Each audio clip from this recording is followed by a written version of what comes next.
subscribe our channel and press the bell icon and never miss any update. नमस्कार दोस्तों, स्वागत है आप सभी को आपके अपने इस प्यारे यूट्यूब चैनल पे। दोस्तों, इस वीडियो में बताने वाला हूँ ललित नारायण मिथिला यूनिवर्सिटी के BA BSc BCom पार्ट 1 में एडमिशन हेतु ऑनलाइन आवेदन कैसे करेंगे। आप लोगों का बहुत ज़्यादा कमेंट आ गया था कि सर साइट अच्छी तरह से काम करने लगे तब हमें वीडियो के माध्यम से इन्फॉर्म कर दीजिएगा और ये भी बता दीजिएगा कि हम अपने मोबाइल फ़ोन के सहायता से आवेदन फॉर्म कैसे ऑनलाइन करेंगे, स्टेप बाय स्टेप बताइएगा।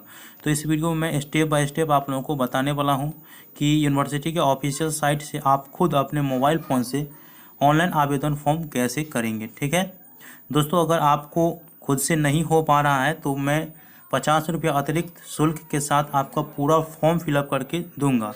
इसके लिए स्क्रीन पे दिए गए नंबर से आप कांटेक्ट कर सकते हैं और क्या क्या डॉक्यूमेंट लगेंगे उसके बारे में भी मैंने वीडियो बना दिए हैं। तो उस वीडियो का लिंक वीडियो को डिस्क्रिप्शन बॉक्स में है, वहाँ से आप देख लीजिएगा। तो चलिए बिना समय गंवाए हुए शुरू करते हैं। दोस्तों, यूनिवर्सिटी के ऑफिशियल साइट जो है वो www.lnmuuniversity.in, इस साइट का लिंक वीडियो को डिस्क्रिप्शन बॉक्स में दे दिया हूँ।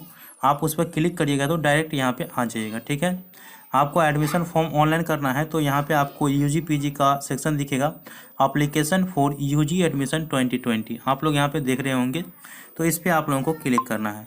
तो इस पर क्लिक करने के बाद जो है आपके सामने अगला पेज कुछ इस प्रकार से खुलेगा और यहाँ पे पॉपअप दिखाई देगा। तो अगर आपको इंस्ट्रक्शन पढ़ना है कि कैसे क्या करना है तो आप इसमें ओपन करके पढ़ सकते हैं, अन्यथा यहाँ पे जो नीचे में आई एग्री तो इस पर आप लोगों को क्लिक कर देना है। ठीक है, अब यहाँ पे देखिए एडमिशन फॉर्म फिलअप करने के लिए यहाँ पे आपको अपना यूज़र नेम और पासवर्ड टाइप करना है। इसके बाद ये कैप्चा कोड टाइप करके और लॉगिन फॉर रजिस्टर्ड यूज़र पे क्लिक करना है। दोस्तों, यदि आपके पास यूज़र नेम और पासवर्ड नहीं है तो यूज़र नेम और पासवर्ड कैसे क्रिएट किया जाता है वो उसके बारे में मैंने वीडियो ऑलरेडी बना दिया हूँ, उसका लिंक भी वीडियो के डिस्क्रिप्शन बॉक्स में आपको मिल जाएगा। तो उस वीडियो को देख करके आप समझ जाइएगा कि यूज़र नेम और पासवर्ड कैसे बनाया जाता है। और वैसे यहाँ पे आप लोगों को यूज़र नेम और पासवर्ड बनाना चाहते हैं तो रजिस्ट्रेशन फॉर न्यू यूज़र पे जाकर क्लिक करिएगा और जो चीज़ मांगा जाएगा उसे आप अच्छे तरह से भरिएगा तो यूज़र नेम और पासवर्ड क्रिएट हो जाएगा। तो ये ज़रूरी है, यूज़र नेम और पासवर्ड बनाने से पहले आपको वो वीडियो देख लेना है ताकि कोई भी डाउट्स क्लियर जो है आप लोगों को समझ में आ जाए। ठीक है, तो चलिए मैं एक स्टूडेंट का यूज़र नेम और पासवर्ड डायल करता हूँ। तो दोस्तों, यहाँ पे आप लोग देख सकते हैं मैंने स्टूडेंट का यूज़र नेम और पासवर्ड यहाँ पे टाइप कर दिए हैं। ठीक है, पहले बार आपको यूज़र नेम और पासवर्ड जो है वो जब आप क्रिएट करेंगे तो दोनों सेम ही दिया जाएगा। यूज़र नेम तो आपका वही रहेगा जो यहाँ पे दिया गया है, पासवर्ड आपको चेंज करना पड़ेगा। तो पहले आप यूज़र नेम और पासवर्ड जो पहले यूनिवर्सिटी की तरफ से भेजा गया है वो यहाँ पे टाइप करना है। इसके बाद कैप्चा कोड सही टाइप करके लॉगिन फॉर रजिस्टर्ड यूज़र पे क्लिक करना है। तो चलिए मैं क्लिक कर देता हूँ। इसके बाद जो है आपके सामने कुछ इस प्रकार से इंटरफेस देखने को मिलेगा। यहाँ पे आपको अपना पासवर्ड जो है वो चेंज करने के लिए बोला जा रहा है और चेंज करना बहुत ही ज़रूरी है। पासवर्ड चेंज करने में एक जो है आप लोगों को जो कैपिटल लेटर है वो आप लोगों को देना पड़ेगा, एक स्मॉल लेटर देना पड़ेगा। ठीक है, एक स्पेशल कैरेक्टर भी देना पड़ेगा। तो पासवर्ड आप लोग अपने हिसाब से यहाँ पे बना लीजिएगा। तो चलिए मैं इस स्टूडेंट का पासवर्ड एक रख देता हूँ, उसके बाद सबमिट पे क्लिक कर देता हूँ। तो दोस्तों, मैंने इस स्टूडेंट का पासवर्ड है वो चेंज कर दिया हूँ और इसके बाद आपको सबमिट पे क्लिक करना है। यूज़र नेम और पासवर्ड आप लोगों को हर हमेशा के लिए याद रखना है। ठीक है, ऐसा ना करिएगा कि अभी फॉर्म फिलअप कर लीजिएगा और बाद में भूल जाइएगा। तो जब आप रजिस्ट्रेशन कराइएगा, एग्जामिनेशन फॉर्म फिलअप करिएगा तो उस समय बहुत प्रॉब्लम होगा आपको, इसीलिए यूज़र नेम और पासवर्ड जो है वो संभाल कर रखिएगा। तो चलिए मैं सबमिट पे क्लिक कर देता हूँ। सबमिट पे जैसे ही क्लिक करिएगा तो आपको यहाँ पे बताया जाएगा यूनिवर्सिटी के ऑफिशियल साइट से कि पासवर्ड अपडेटेड सक्सेसफुली, ओके कर देना है आपको। ठीक है, इसके बाद आप लोगों को यहाँ पे कुछ इस प्रकार से पेज दिखाई देगा, admission section, registration, examination form, admit card, result. तो आपको एडमिशन सेक्शन पे क्लिक करना है क्योंकि आप एडमिशन लेने के लिए अप्लाई कर रहे हैं। ठीक है, अब यहाँ पे अंडर ग्रेजुएट ऑनलाइन एडमिशन 2020 पे क्लिक करना है। क्लिक करिएगा तो आपके सामने जो है पर्सनल डिटेल सेक्शन जो आएगा, उसके बाद एकेडमिक डिटेल सेक्शन आएगा, डिसिप्लिन डिटेल सेक्शन आएगा, प्रीव्यू सेक्शन आएगा और पेमेंट डिटेल सेक्शन आएगा और प्रिंट सेक्शन आएगा। तो सबसे पहले आपको पर्सनल डिटेल सेक्शन ही भरना पड़ेगा। ठीक है, तो पर्सनल डिटेल सेक्शन यहाँ पे आप लोग देख सकते हैं, इसमें जो है सभी चीज़ आप लोगों को सही भरना है। ठीक है, अगर कोई भी चीज़ गलती होगा तो आप लोगों को सुधार कर लेना है अभी ही। ठीक, तो चलिए मैं इसका जो है सभी चीज़ जल्दी से फिलअप कर देता हूँ, उसके बाद जो है आगे का प्रोसेस मैं आप लोगों को बताता हूँ। तो यहाँ पे मैंने उनके पिताजी का नाम टाइप कर दिए, इसके बाद उनके माताजी का नाम टाइप कर दिए, उनके जो गार्जियन का मोबाइल नंबर है वो भी मैं यहाँ पे टाइप कर दिया हूँ। दोस्तों यहाँ पे डेट ऑफ बर्थ कैसे सेलेक्ट करना है, तो यहाँ पे डेट ऑफ बर्थ पे क्लिक करना है। जैसे ही क्लिक करिएगा तो आपको सबसे पहले ईयर सेलेक्ट कर लेना है, ठीक है। तो जैसे 1980 दिया गया है तो उसी पे क्लिक करिएगा तो आपके सामने कुछ इस प्रकार से पॉपअप जो पेज है वो दिखाई देगा। तो जिस भी साल में आपका जन्म हुआ होगा या स्टूडेंट का जन्म हुआ होगा वो साल सेलेक्ट कर लीजिएगा। तो इस स्टूडेंट का जन्म जो है वो 2002 में हुआ है, तो मैं टाइप कर लिया। इसके बाद आपको महीना वाला पे क्लिक करके महीना आप सेलेक्ट कर लेना है, ठीक है।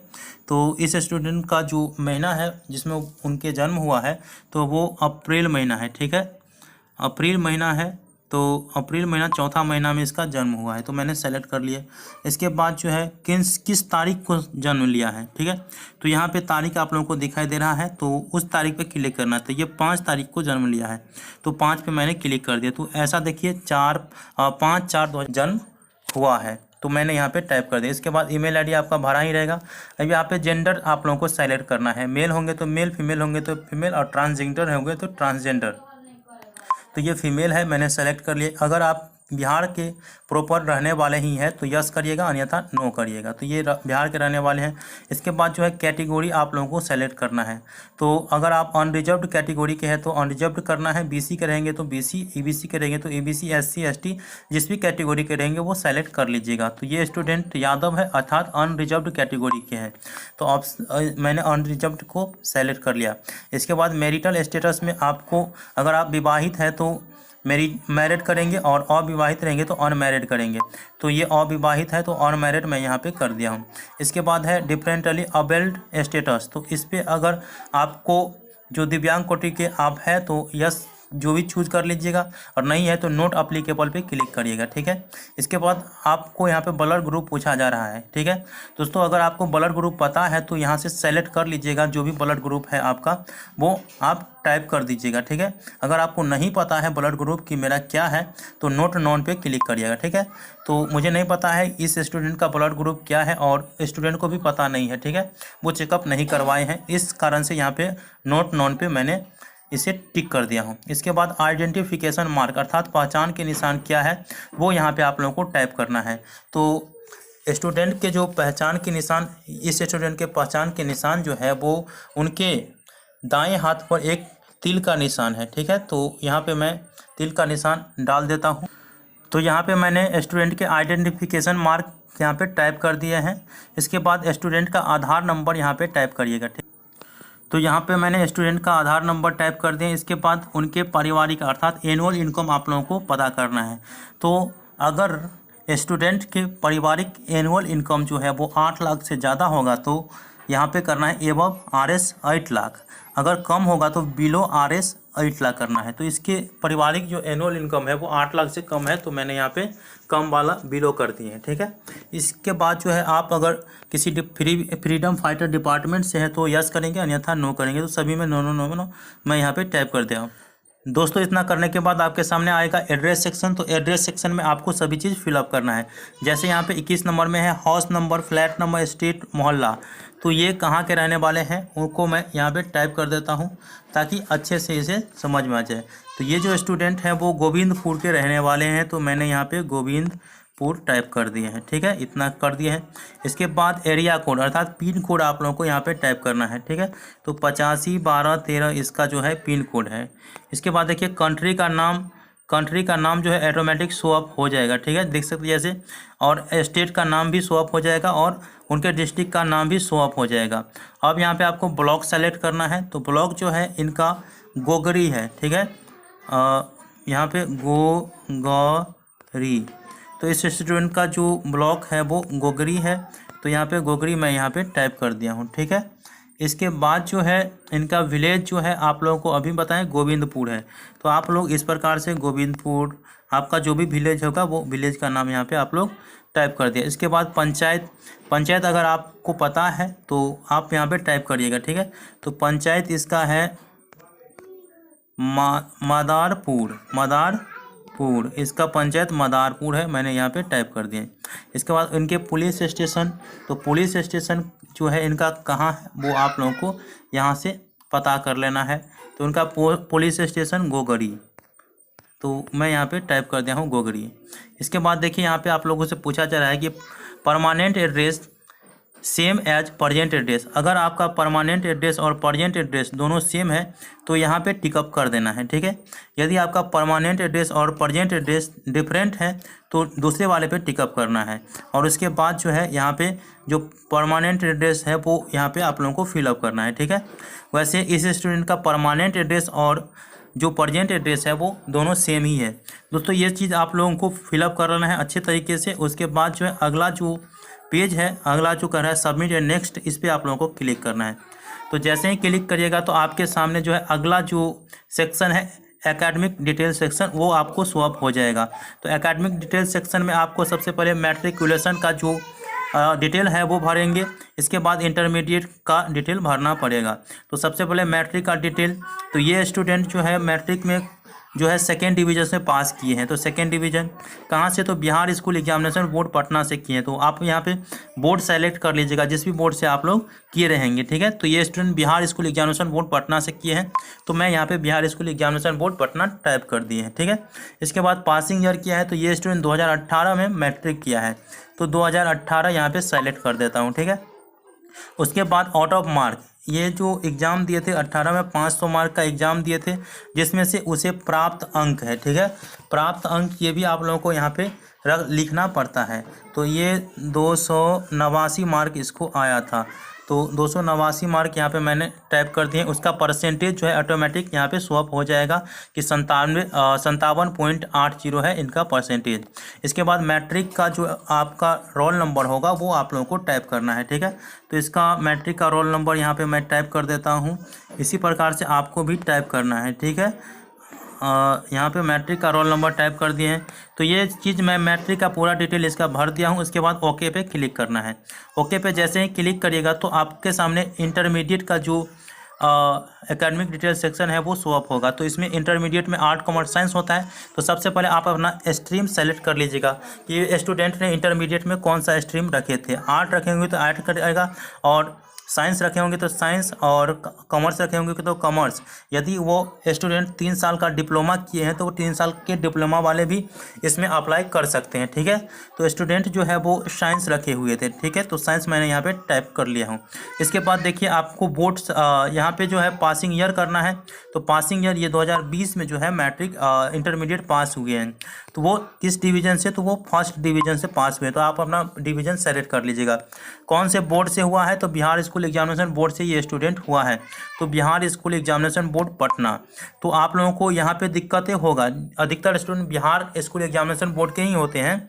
तो यहाँ पे जो है बिहार काउंसिल बोर्ड लिखा रहता है तो वो गलती कर देते हैं। तो ये आप लोग ध्यान रखिएगा कि यहाँ पे Bihar school examination board Patna ही सेलेक्ट करिएगा अगर आप बिहार बोर्ड के स्टूडेंट होंगे तो, ठीक है। इसके बाद यहाँ पे आउट ऑफ मार्क, तो ये 500 का एग्ज़ाम दिए थे, ये आपको यहाँ पे रखना है।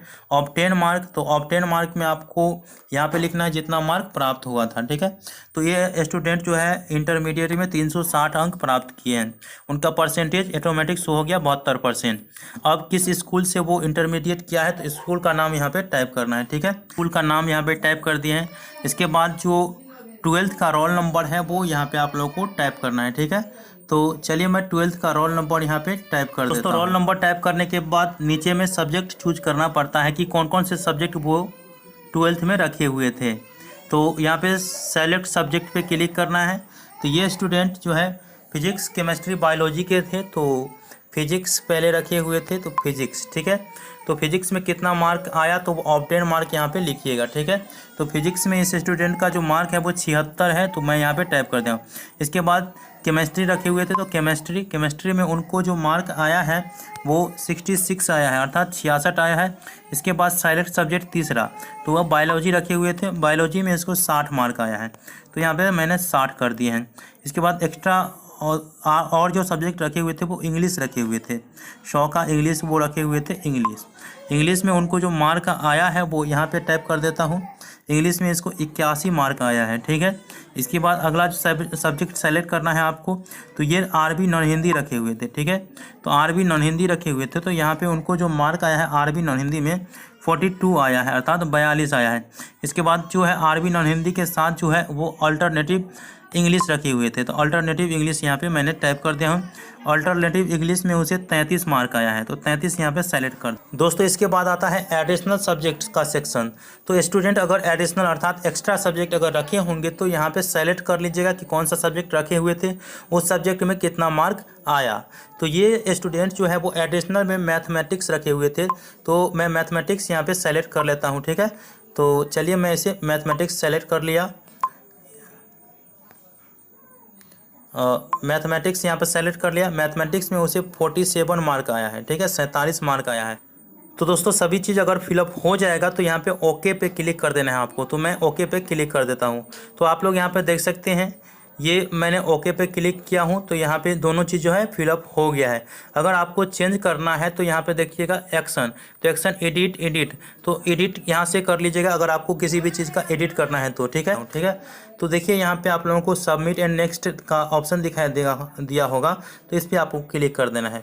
जैसे ही क्लिक करिएगा तो आपके सामने जो है यहाँ पे आप लोगों का जो डिसिप्लिन डिटेल सेक्शन है, अब जो सब्जेक्ट आप ऑनर्स रखना चाहते हैं, कौन सा कोर्स रखना चाहते हैं वो यहाँ से सेलेक्ट करिएगा। तो ये स्टूडेंट जो है वो पहले साइंस से थे, अब वो ऑनर्स रखना चाहते हैं, तो ऑनर्स कोर्स सेलेक्ट करेंगे, ठीक है। इसके बाद फैकल्टी वो अब आर्ट करना चाहती है, तो आर्ट में यहाँ पे डाल दिए। इसके बाद आर्ट में वो कौन सा सब्जेक्ट ऑनर्स में रखना चाहते हैं, तो यहाँ पे सेलेक्ट ऑनर्स पे क्लिक करना है आपको, ठीक है। तो ये पॉलिटिकल साइंस रखना चाहती है, तो पॉलिटिकल साइंस यहाँ पे मैंने टिकअप कर लिया है, ठीक है। इसके बाद जो है यहाँ पे click here to select college, तो इस पर क्लिक कर देना है आपको। तो जैसे ही क्लिक करिएगा तो आपके सामने जो है 5 कॉलेज जो है वो मांगा जाएगा कि कौन कौन से कॉलेज में आप लोग एडमिशन लेना चाहते हैं। तो यहाँ पे आपको कॉलेज सेलेक्ट करना है, तो फर्स्ट प्रेफरेंस में किस कॉलेज को दीजिएगा, किस डिस्ट्रिक्ट का रहेगा वो आप लोग यहाँ से टाइप करिएगा, ठीक है। तो ये जो स्टूडेंट एडमिशन कराना चाहती है वो बेगूसराय डिस्ट्रिक्ट में कराना चाहती है, तो फर्स्ट प्रेफरेंस जो उनका कॉलेज है वो उनका कॉलेज फर्स्ट प्रेफरेंस में जो है SBSS कॉलेज बेगूसराय का है, ठीक है। तो वो सब्सिडरी सब्जेक्ट जो रखना चाहती है वो हिस्ट्री रखना चाहती है, और दूसरा सब्सिडरी सब्जेक्ट वो इकोनॉमिक्स रखना चाहती है। तो दोनों चीज़ आप लोगों को टाइप कर लेना है, ठीक है। इसके बाद वो 100 का हिंदी रखना चाहती है, तो 100 का हिंदी पे टिक कर दिया हूँ। अगर आपको नॉन हिंदी रखना चाहते हैं 50 मार्क का और 50 मार्क का हिंदी, मैथिली या इंग्लिश, तो यहाँ से आप लोग चेंज कर लीजिएगा। वैसे स्टूडेंट जो है वो 100 का हिंदी ही रखना चाहती है, ठीक है। तो यहाँ पे 100 का हिंदी मैंने टाइप कर दिया, ठीक है।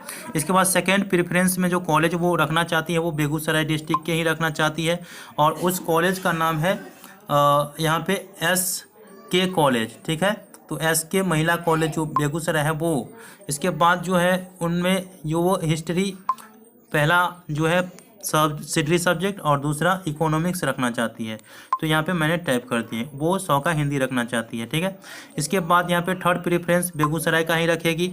इसके बाद जो है उनका थर्ड प्रेफरेंस है GD कॉलेज बेगूसराय का। इसके बाद जो है उनका फर्स्ट जो सब्सिडरी होगा वो हिस्ट्री रखना चाहती है, और सेकेंड में जो है वो इकोनॉमिक्स रखना चाहती है। इसके बाद 100 का हिंदी ही रखना चाहती है, ठीक है। फोर्थ प्रेफरेंस वो बेगूसराय का ही लेती है, और फोर्थ प्रेफरेंस में जो कॉलेज है RCS कॉलेज वो रखना चाहती है, तो RCS कॉलेज। इसके बाद जो है वो हिस्ट्री फर्स्ट सब्सिडरी और सेकेंड में जो है उनका इकोनॉमिक्स हो जाता है, ठीक है। इसके बाद यहाँ पे फिफ्थ प्रेफरेंस है। जी हाँ दोस्तों, फिफ्थ प्रेफरेंस ये बेगूसराय का ही रखना चाहती है, और जो फिफ्थ में है APSM कॉलेज जो है वो रखना चाहती है, ठीक है।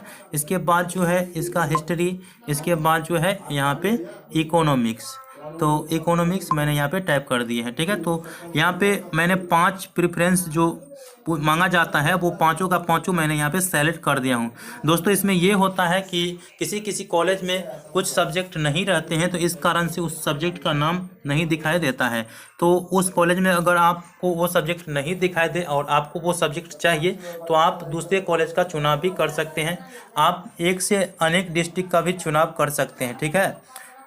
तो चलिए यहाँ पे सेव डिसिप्लिन डिटेल को यहाँ पे सेव कर देते हैं। जैसे ही सेव करिएगा तो आपको कुछ इस प्रकार से इंटरफेस देखने को मिलेगा, तो थोड़ा वेट कर लीजिए, और किस प्रकार से दिख रहा है वो भी मैं आप लोगों को बता देता हूँ। देखिए यहाँ पे आप लोगों को प्रीव्यू सेक्शन का ऑप्शन दिख रहा होगा, तो ये जो आपने फॉर्म फिलअप किए हैं personal detail section, academic detail section और डिसिप्लिन डिटेल सेक्शन, उसका जो है आपको एक सैम्पल फॉर्म के तरह आपको ये प्रीव्यू सेक्शन दिया जाएगा। तो इसको क्या करना है, डाउनलोड प्रीव्यू फॉर अप्रूवल के लिए। तो अप्रूवल के लिए पहले प्रीव्यू जो डाउनलोड है वो कर लेना है आपको। तो चलिए मैं इसे डाउनलोड कर लेता हूँ। ठीक है दोस्तों, यहीं पे आप लोगों को चेकअप करना है कि आपने जो फॉर्म फिलअप किए हैं वो सही सही है कि नहीं। ठीक है, तो इसे डाउनलोड कर लेता हूँ, उसके बाद उसको चेक कर लेता हूँ। प्रीव्यू प्रिंट को प्रिंट करने के बाद स्टूडेंट को दिखाते हुए आपको उनका साइन करवा लेना है। साइन करवाने के बाद इस पे इसको अपलोड करना है। जी हाँ दोस्तों, अपलोड करने के लिए आपको चूज फाइल का ऑप्शन दिख रहा होगा। चूज फाइल पे आप लोगों को क्लिक करना है। क्लिक करने के बाद वो जो फाइल फॉर्मेट आप रखे होंगे उसमें जिस पे सिग्नेचर करवाए हैं उसको आप लोगों को सेलेक्ट करना है। सेलेक्ट करने के बाद जो है आप लोगों को करना क्या है, तो उसे अपलोड करना है। जी हाँ दोस्तों, अपलोड करने के लिए आपको चूज फाइल के नीचे में टिकअप का निशान दिख रहा होगा जिसमें लिखा हुआ है I agree to the terms and condition mention below. तो इस पर आप लोगों को टिकअप करना है। टिकअप करने के बाद जो है आप लोगों को दिखाई देगा अपलोड वेरीफाइड प्रीव्यू। तो इस पर आप लोगों को क्लिक करना है। जैसे ही क्लिक करिएगा तो आपके वेरिफिकेशन वाले नंबर जो रजिस्टर नंबर है उस पर 4 अंकों का OTP गया होगा।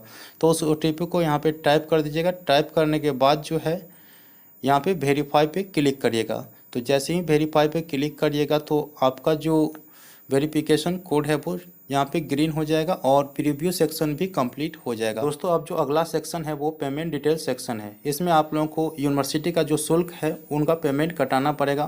पेमेंट कटाने के लिए आपको गो फॉर पेमेंट पे क्लिक करना है। जी हाँ दोस्तों, गो फॉर पेमेंट पे जैसे ही क्लिक करिएगा तो आपके सामने कुछ इस प्रकार से इंटरफेस देखने को मिलेगा। यहाँ पे आप कार्ड और नेट बैंकिंग दोनों से पेमेंट कटा सकते हैं। कार्ड में डेबिट कार्ड, क्रेडिट कार्ड दोनों से कटा सकते हैं। फिलहाल मेरे पास जो कार्ड है वो डेबिट कार्ड है, तो मैं डेबिट कार्ड सेलेक्ट कर लेता हूं। उसके बाद जो है मेरे डेबिट कार्ड पे जो कार्ड का नाम है वो रुपे कार्ड है। ठीक है, तो मैं रुपे यहाँ पे सेलेक्ट कर लेता हूं। उसके बाद आगे का प्रोसेस जो है वो पे नाउ, तो पे नाउ पे आप लोगों को क्लिक कर देना है। जैसे ही पे नाउ पे क्लिक करिएगा तो आपके सामने कुछ इस प्रकार से इंटरफेस देखने को मिलेगा। दोस्तों, इतना करने के बाद आपके सामने फी कन्फर्मेशन डिटेल दिखाएगा जिसमें यूनिवर्सिटी का जो अमाउंट है वो 400 रुपया है। इसके बाद जो कन्वीनियंस फ़ी है वो 9 रुपया कटेंगे। टैक्स जो है वो 1 रुपया 62 पैसा कटेंगे। टोटल अमाउंट आपको 410 रुपया 62 पैसा कटेंगे। तो आप यहाँ पे कन्फर्म पे आप लोगों को क्लिक कर देना है। कन्फर्म पे जैसे ही क्लिक करिएगा तो आपको यहाँ पे आपका कार्ड नंबर, एक्सपायरी डेट और CVV नंबर यहाँ पे मांगा जा रहा है। तो सभी चीज़ आप लोगों को फिलअप कर देना है। उसके बाद जो है पे पे क्लिक करना है। तो चलिए मैं सभी चीज़ फिलअप कर देता हूँ। उसके बाद जो है पे पर क्लिक कर देता हूँ। तो दोस्तों, आप लोग यहाँ पे देख सकते हैं मैंने अपना कार्ड नंबर, एक्सपायरी डेट और CVV मैंने यहाँ पे टाइप कर दिया हूँ। अब मैं आपको यहाँ पे पेपर क्लिक कर देता हूँ। दोस्तों, पेपर क्लिक करते ही हमारे अगला पेज जो है वो कुछ इस प्रकार से दिखाई दे रहा है और हमारे जो रजिस्टर मोबाइल नंबर है उस पर OTP आ चुका है। ठीक है, तो OTP आ चुका है तो उस OTP को यहाँ पे जो है OTP वाले बॉक्स में फिलअप कर देता हूँ। दोस्तों, यदि आपके रजिस्टर मोबाइल नंबर पे OTP नहीं आया होगा तो आप लोगों को रिसेंट OTP पे क्लिक करना है। रिसेंट OTP पर क्लिक करके फिर से आप OTP मंगा सकते हैं। तो चलिए, मेरे पास तो OTP आ चुका है। उस OTP को यहाँ पे टाइप कर देता हूँ और उसके बाद सबमिट पे क्लिक कर देता हूँ। तो दोस्तों, यहाँ पे आप लोग याद रखेंगे कि सबमिट पे जैसे ही क्लिक करिएगा तो आपको इस पेज को रिफ्रेश नहीं करना है।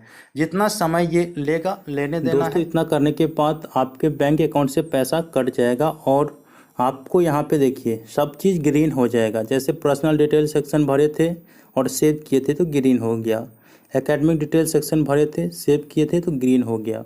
इसके बाद प्रीव्यू सेक्शन भरे थे, डिसिप्लिन डिटेल सेक्शन भरे थे तो ग्रीन हो गया। ठीक है, तो यहाँ पे आप लोग यहाँ पे याद रखिएगा, ध्यान रखिएगा कि अगर पेमेंट डिटेल सेक्शन ग्रीन हो जाता है तो आपका पेमेंट सक्सेसफुल हो चुका है। आपको प्रिंट सेक्शन भी ग्रीन हो जाएगा उसी समय। ठीक है, अगर यहाँ पे पेमेंट डिटेल सेक्शन ग्रीन नहीं होता है, रेड ही रहता है, तो आप लोग समझ जाएगा कि अभी पेमेंट नहीं हुआ है। इन केस अगर आपके बैंक अकाउंट से पैसा कट जाता है और यहाँ पे प्रिंट करने का ऑप्शन ही नहीं आता है तो आप लोगों को 48 घंटे तक वेट करना है। कुछ भी नहीं करना है, ना ही दोबारा पेमेंट करना है। अगर फिर से चेक करना है 48 घंटे के बाद कि ये हो गया है कि नहीं हुआ है, प्रिंट सेक्शन आ जाएगा तो अब आप लोगों को वो प्रिंट कर लेना है। अगर प्रिंट सेक्शन 48 घंटे तक में नहीं आता है तब आपके बैंक अकाउंट में जितना भी पैसा कटा हुआ रहता है वो वापस आ जाता है। ठीक है, ऐसा यूनिवर्सिटी के जो इन्फॉर्मेशन है उसके माध्यम से कहा जाता है। ठीक है दोस्तों, आप लोगों को यहाँ पे सभी चीज़ दिखाई दे रहा है कि इस स्टूडेंट का जो है वो सभी चीज़ फिलअप हो चुका है। ठीक है, इनका अब पेमेंट भी कट गया है, जो कि आप लोग यहाँ पे देख सकते हैं। प्रिंट सेक्शन जो है वो ओपन हो चुका है। तो ये जो PDF फाइल है ना, इसे आप लोगों को प्रिंट कर लेना है। यही आप लोगों को कॉलेज में जमा करना पड़ता है। जी हाँ दोस्तों, नीचे आना है तो प्रिंट, ठीक है, तो प्रिंट पे आप लोग को टाइप करना है और प्रिंट कर लेना है इसको। ठीक है, तो चलिए मैं इसको प्रिंट कर लेता हूँ और प्रिंट करने के बाद वो कैसा दिखता है वो भी मैं आप लोगों को बता देता हूँ। ठीक, तो वेट कर लिए। मैंने यहाँ पे सभी चीज़ फिलअप करने के बाद जो है मैं इसे दिखा देता हूँ। मैं इसे डाउनलोड कर लिया दोस्तों जैसे ही आप उस PDF फाइल को डाउनलोड करिएगा तो कुछ इस प्रकार से आप लोगों को दिखाई देगा। सभी चीज़ जो है वो पहले की तरह ही दिखाई देगा। जो भी कॉलेज आप सेलेक्ट किए थे प्रीव्यू सेक्शन में ही सभी चीज़ दिखाई देगा। अब यहाँ पे जो है पेमेंट डिटेल सेक्शन में आपको केवल कुछ इस प्रकार से दिखाई देगा कि आपका पेमेंट जो है वो ऑनलाइन माध्यम से हुआ है। कितना, तो 400 रुपया का हुआ है। तो यहाँ पे आप लोगों का जो पेमेंट स्टेटस है वो सक्सेस दिखाई देगा। ठीक है, ट्रांजैक्शन ID भी दिखाई देगा, किस तारीख को किए हैं तो 3/10/2020। तो यहाँ पे डेट भी लिखा रहेगा, कितने बजे किए हैं वो भी यहाँ पे लिखा रहेगा। ठीक है दोस्तों, अब आप लोगों को इस PDF फाइल को डाउनलोड करके आप अपने पास सुरक्षित रखना है। ठीक है, कहीं पे इसे फेंक नहीं देना है। यही चीज़ आपको एडमिशन के समय कॉलेज में मांगा जाएगा कि कौन कौन से कॉलेज आपने प्रेफरेंस में दिए हुए थे, किस कॉलेज में आपका नाम आया। ठीक है, इतना आप याद रखेंगे। और कौन कौन से डॉक्यूमेंट आपको तैयार करके रखने के लिए बताया गया है तो वो आप लोग देख सकते हैं। यहाँ पे आप लोग पढ़ लीजिएगा कि कौन कौन से डॉक्यूमेंट आपको बोला जा रहा है तैयार करके रखने के लिए। ठीक है, तो दोस्तों मैंने सभी जानकारी आप लोगों को बता दी है कि किस प्रकार से आपको एडमिशन के लिए ऑनलाइन अप्लाई करना है।